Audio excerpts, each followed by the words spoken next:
أزمة تجارية صامتة بين المملكة المغربية وجمهورية مصر العربية، في الوقت اللي بزاف د التقارير الصحفية كتأكد أن هناك أزمة، ما كاين حتى شي مصدر رسمي لا من الجانب المغربي ولا من الجانب المصري كيأكد أو كينفي وجود أزمة أو حتى كيتكلم على أزمة في حد ذاتها.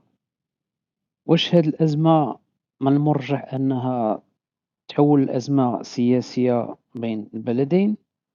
واش ممكن هاد الأزمة تستمر أو ممكن تفاقم مع مرور الوقت؟ السلام عليكم، مرحبا بكم على قناة مملكة. المعلومة اللي خصنا نعرفو في الأول هو حجم التبادل التجاري بين المغرب ومصر. فالتبادل التجاري بين المغرب ومصر كيبلغ تقريبا 1.3 مليار ديال الدولار سنويا، فيه عجز تجاري لصالح جمهورية مصر العربية. هذا الشيء حسب بيانات ديال مجلس الأعمال المشترك المصري المغربي. عدد الشركات المغربية العاملة في مصر كيتقدر تقريبا بواحد 295 شركة مغربية، بواحد الحجم ديال الاستثمارات كيوصل ل 230 مليون ديال الدولار. في المقابل ما كاينش شي معلومات دقيقة على عدد الشركات المصرية اللي كاين في المغرب. مؤخرا كان تحدث رئيس مجلس الأعمال المصري المغربي نزار أبو إسماعيل على واحد 4 ديال المشاريع صناعية جديدة في المغرب باستثمارات مصرية ممكن توصل ل 200 مليون ديال الدولار، ولكن حتى الآن يعني مازال ما تفعلاتش هاد المشاريع على أرض الواقع. الصادرات ديال مصر في اتجاه المغرب كتشمل بشكل أساسي الحديد والإسمنت، السيراميك، فحم الكوك، المحاصيل الزراعية والأجهزة الكهربائية والإلكترونية، تقريبا بواحد الحجم ديال الصادرات كيبلغ ما بين 800 إلى 900 مليون ديال الدولار. في المقابل الصادرات ديال المغرب في اتجاه مصر كتشمل في الغالب مجال الصناعة الغذائية والسيارات. في السيارات هنا فاش كاين المشكل،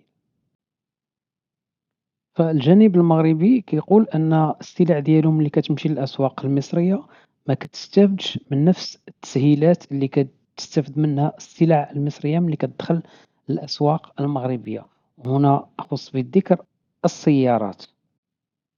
فالجانب المصري كيقول أن السيارات المغربية غير مطابقة للمعايير اللي كيتطلبها السوق المصري، في حين أن المغرب كيصدر السيارات لأوروبا اللي عندها معايير أظن يعني فايتة المعايير الإفريقية والمصرية على الخصوص، وكتمر لأوروبا بدون عراقيل. التصدير والاستيراد من مصر وإلى مصر كيندار في إطار اتفاقية ديال أكادير، هناك أصوات من المغرب كتطالب بالتعديل ديال هذه الاتفاقية. هذه الاتفاقية اللي تم التوقيع ديالها سنة 2004 بين مصر والمغرب وتونس والأردن، حيث أنها كتلغي الرسوم الجمركية بين البلدان الأربعة، لكن تفعلت في عام 2007. حنا دابا في 2025. نسمعوا شنو كيقولوا الإخوان المصريين على هذا المشكل بين مصر والمغرب. نروح معاكم للخبر اللي بعده، اللي بتقول فيه جريدة الشروق إن المغرب قرر حظر دخول البضائع المصرية إلى أسواقه رغم عدم وجود قرار رسمي صادر عن الجهات الحكومية خلال الفترة الحالية. وجود خلافات تجارية بين البلدين قد تؤثر سلبا على حجم الصادرات المتبادلة. وقال أحمد زكي الأمين العام لشعبة المصدرين ورئيس لجنة الشؤون الأفريقية بالاتحاد العام للغرف التجارية، قال إن المغرب علق دخول البضائع المصرية منذ عدة أسابيع، معتبرا أن هذه الخطوة تأتي كرد فعل على عدم تطبيق مصر الكامل لاتفاقية أغادير.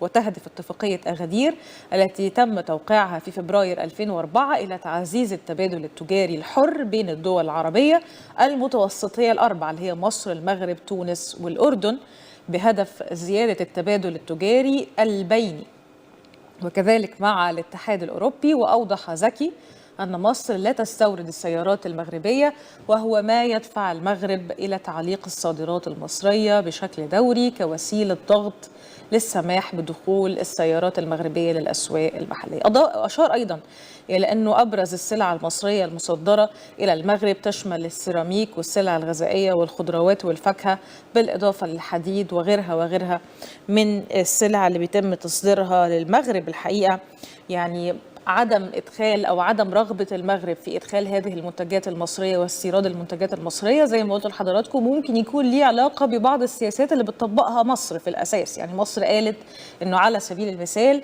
المغرب اللي قالت إن مصر مش راضية تدخل العربيات اللي صنعت في المغرب. ده كان اعتراض المغرب، انه احنا في مفروض بينا تبادل تجاري تبع اتفاقيه اغادير، احنا بنطبق التبادل، انت هتاخد مني منتجات وانا هاخد منك منتجات. فالمغرب رفضت ادخال المنتجات المصريه ردا على سياسه مصر في عدم ادخال العربيات او السيارات المغربيه للاسواق المصريه. وطبعا المسؤولين بتوعنا بيقولوا انه احنا عندنا مشكله اصلا في العمله الصعبه، واحنا بنحدد استيراد العربيات وهذه السلع اللي ممكن تكون فيها رفاهيه او ممكن تكون سلع كماليه وغير اساسيه، واحنا بنوفر العمله الصعبه الموجوده في البلد للسلع الاساسيه. هكذا يقول المسؤولين في مصر. كما سمعنا من المذيعة، فهناك شبه اعتراف أن مصر كتعرقل دخول السيارات المغربية، أو لا تقبل دخول السيارات المغربية للأسواق المصرية.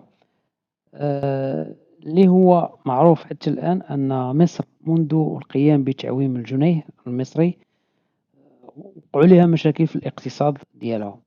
الآن المشكل الأساسي اللي عند الإخوان في مصر أنهم عندهم نقص حاد في العملة الصعبة. لهذا يعني الأولوية عند مصر أو في السياسة المصرية الحالية هي إعطاء الأولوية لشراء المواد الأساسية، يعني استغلال ما هو موجود من احتياطي في العملة الصعبة من أجل شراء بالدرجة الأولى المواد الأساسية. المنتوجات التكميلية كيحاولوا يحدوا منها يعني بشكل أو بآخر لعدم استهلاك ما هو موجود من احتياطي في العملة الصعبة. هذه الأزمة على ما كنعتقد أنها ستحل في الأيام القليلة المقبلة، نظرا لأن هذا المشكل في الأساس هو تباين في الرؤى نتيجة سياسات يعني داخلية مصرية كتخص السيادة المصرية على الأراضي المصرية. بطبيعة الحال المغرب أيضا ملي كيلجأ لمنع سلع معينة أو منع كل السلع فهو يمارس سيادته على أرضه. هادشي علاش أن الأزمة ما يمكنش تتجاوز يعني هذا المستوى، هذا ما يمكنش تمشي لأزمة دبلوماسية أو شيء من هذا القبيل. الدليل على هذا الشيء هذا أن هذه الأزمة ليست يعني الأولى، فكانت وقعت في عهد وزير الأسبق ديال التجارة والصناعة، الوزير المغربي مولاي حفيظ العالمي، ورد عليها بالمثل. غادي نسمعوا مقتطف من واحد المداخلة ديالو في مجلس وزاري، رد عليها بالمثل، وما من بعد ما وقع لا أزمة لا والو ما بين مصر والمغرب، وعادت المياه إلى مجاريها تجاريا بطبيعة الحال.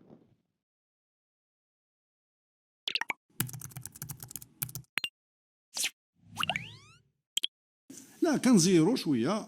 نعطيك على سبيل المثال البارح هضرتوا على لي زاكور دو ليبر ايشونج مع تركيا. درنا لاكور دو ليبر ايشونج، اتفقنا تخاصمنا واتفقنا وقعنا حنا ودوزوها في البرلمان ديالهم ودوزناها في البرلمان ديالنا مزيان. البارح كان عندي اجتماع مع الوزيره ديال مصر، بقى فيها الحال علاش بلوكيت كلشي. انا اللي بلوكيت كلشي. ها مصر البارح في تركيا في الدينا صافي. دابا انا حليت الملف مع مصر والقتال، لان ما يمكنش. واش 6 المليار كنخسر 6 المليار، واش صبرت تعيت تنصيفطوا لهم السيارات المغرب تقول لك السياره الا مصنعه في سوماكا دوز مصنعه في رونو ما دوز. سبحان الله. علاش؟ قال لك علاش نتوما كديروا لنا الكونترول؟ قلت لها شوف باش نكون معاك واضح، انا اللي خلق لك المشكل وغنخلق لك مشاكل اكثر من هادشي اللي شفتي. بغيتو نجيو نناقشوا ونتفقوا، انا داكشي اللي درتو ليا نديرو لكم. علاش المواد المغربيه ملي كتوصلوا عندكم كديروا لها 3 شهور باش تدخل، وبغيتي ندخل لك انا داكشي ديالك في نهار؟ زعما انا ما كنفهمش باش نبلوكيها. الا بلوكيتي 3 شهور غنبلوكي 3 شهور. الا بلوكيتي السيارات ديالي ما يدخلوش المواد ديالك.